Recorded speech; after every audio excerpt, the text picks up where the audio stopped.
So they say that they're not torturing me. They just making a tape.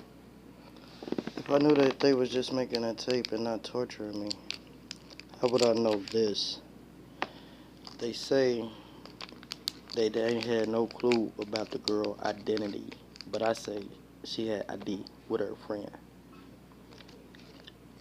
They say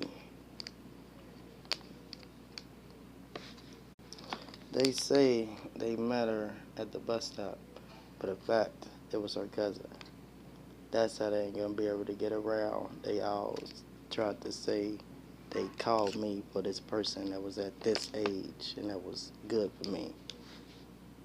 They say the name that I know and the name that was on the ID was two different names, but they say it was an ID. It's no backdoor or grand jury getting called or listened to without saying two things: my hospital records and this here tape.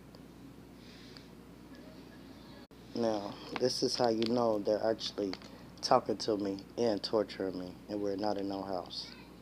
Because you couldn't they say all of this without letting me know both sides. You know what I'm saying? This is how you know that it is a fact, a person. Now, how they done did the rest of the people that they done tortured that was just in their family or they immediately friend zone. But they was friends with these people. These are the people that have the tape and been tortured. That way, I don't know if their case was real or fake, but most likely it was a horse set up, then a torture at the end.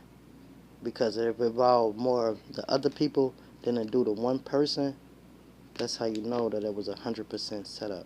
And then comes the coercion in the head with the tape, the torture, the horror, the hospital, the back and forth, the aggregations, and, the false dilemma. And what I mean by what I'm saying is, when you tell these guys the truth, they can't handle it. So they build up one good lie or scenario to try to pin it on you and then hide the evidence so they can show the grand jury.